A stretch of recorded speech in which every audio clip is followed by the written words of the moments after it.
My parents abandoned and ghosted me at my wedding 5 years ago, and now they want to reconnect after finding out they have grandchildren. My 29F husband, 30M, used to be my boss. About 9 years ago, I started working as his assistant. We spent about 2 years ignoring our mutual attraction for each other until we gave in. We then went to HR, who reassigned me, and the whole thing was strictly above board from the time we began dating. I got pregnant about a year later, and my husband and I decided to get married.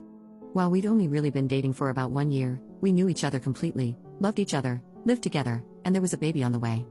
We knew how it would look, but I had to leave the company anyway due to problems with my new boss, so we didn't anticipate this causing any issues, except with my parents.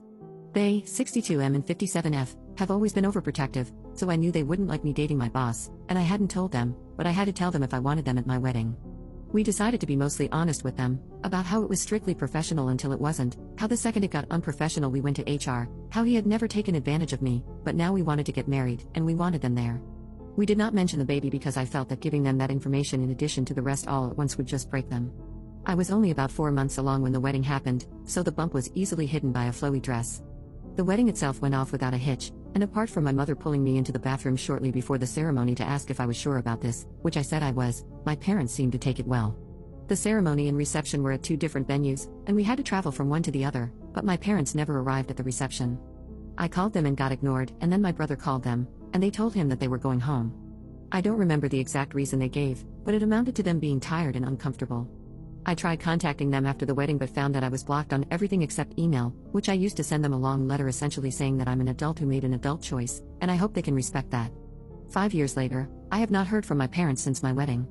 My husband and I are not big on social media in general, but I recently posted something for our 5th anniversary in which I mentioned our 2 kids and a third on the way.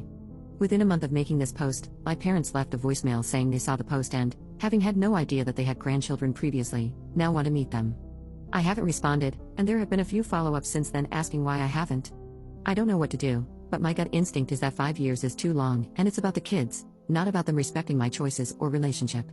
However, I can't help but feel that I'm being unfair, and my brother agrees because I told them in my email that if they could learn to respect my choice and my marriage eventually, then we could talk, and now I'm retroactively applying a time limit. Should I reach out to them? If I do, how should we go about rebuilding the relationship? Update 1. I asked to talk yesterday. We were on Zoom within an hour. It was my parents, me, and my husband. They asked to see the kids, and I said they could see them eventually, depending on them earning our trust.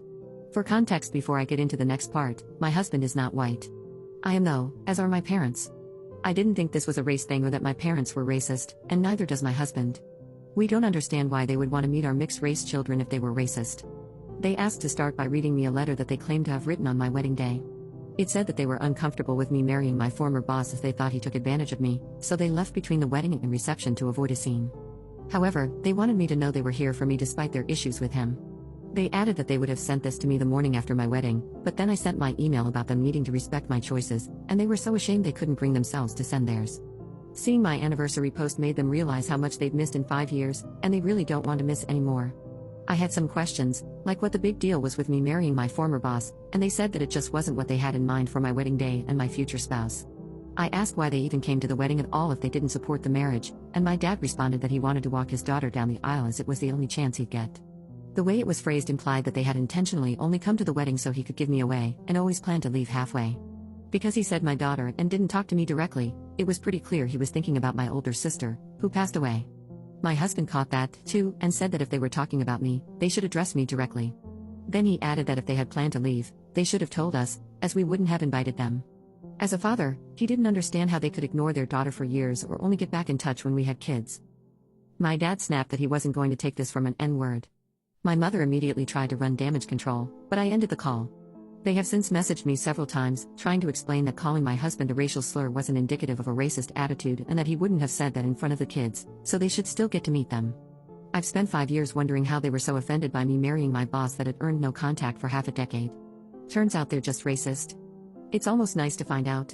If it was just the boss thing, I would have sympathy for them, and we might even be able to reconcile, but with this, it's now just a question of if I'm going to knowingly expose my mixed-race children to a couple of racists, which I am obviously not going to do.